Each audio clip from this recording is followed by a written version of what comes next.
Fly fishing, fly tying night tonight. I'm Brandon Moon, and tonight we're going to be tying up a really cool pattern. This is going to be a play off of a thread Frenchie, but we call this a Slimline Caddis. Today we're going to tie the Slimline October Caddis Nymph. Great Euro nymph or tactical type nymph pattern. So with that, we want to go ahead and get started real quick, and hope you enjoy the tutorial and let us know what you think. Have a great day. The hook that we're going to be using today is the Moonlit Premium TOGATTA ML 502. This is a 1X strong jig hook. We tie this in a size 8 through 12. Today we're tying a size 10. The bead is a metallic coffee slotted tungsten in a size 4 millimeter.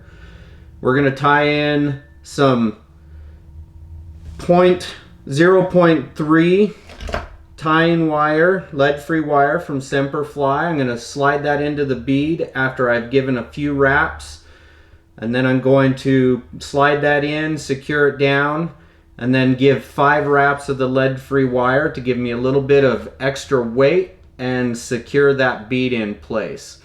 I'm then going to take my 6/0 burnt orange classic wax from Semperfli thread all the way to the back end of the hook.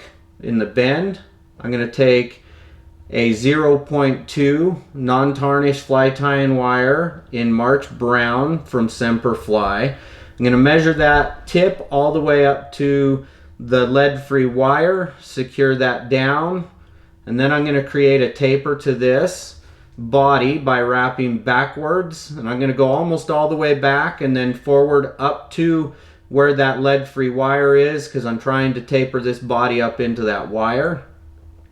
I'll stop short and then forward again. We'll go rearwards about halfway mark, and then now I'm going to take and cover up the lead-free wire a little bit.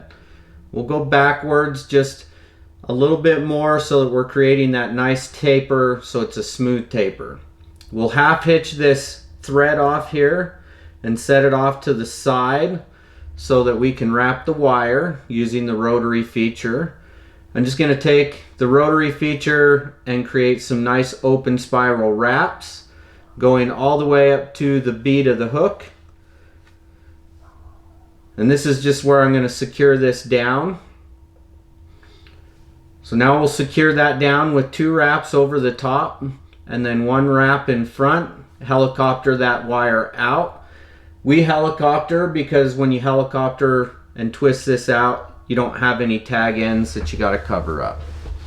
I'm going to take my half hitch tool, or my whip finish tool, give 2-turn whip, take my razor blade, and we'll just snip that out. Now I'm going to take some Solarez thin hard UV resin, and I'm just going to put a small amount. We don't want a lot of resin on here because we want to create a nice good segmentation with the wire. So we're just trying to get the resin inside the wire and to make this a more durable fly. Got a little bit of material in there, so you can see that we've got it soaked into the thread and in the wire so that we get that nice segmentation look. Now I'm just going to set that off to the side. I'll use it again later. Cure this up with the Moonlit adjustable quick dry pen. Now we're going to take some 8/0 Semperfli classic wax floral orange, and we're just going to create where that thorax is, about a quarter of the hook shank is going to be our thorax. Now I'm going to take some rust brown pine squirrel dubbing, and I'm just going to take some small clumps and create a nice good dubbing rope on my thread. And this is just going to create the thorax like on a thread Frenchie. So very similar. Right now we're just taking out the tail is really what we take out on this. So once I've created that thorax, I'm going to create a hot spot collar with my thread, where I'm going to take and do a couple turn whip finish to secure this down. Trim that out with my razor blade. Now we'll take a little bit of UV resin again I'm just going to put a little bit on here. I don't want to get the resin into the dubbing, but I want to help secure this knot down, make it a little more durable fly. So I'm just going to spread that UV resin around. Got a little bit inside that little slot there. Pull a little out and just kind of spread it out. Now I'm going to take the UV pin again and just cure that up real quick.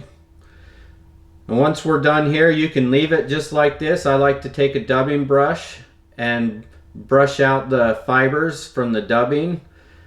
Gives it a nice buggy look there and feel. You can see kind of looks more like a caddis when you brush that out like that. And there you have the Slimline October Caddis Nymph. It's a great tactical nymph pattern, Euro nymph style. Thank you. Have a wonderful night.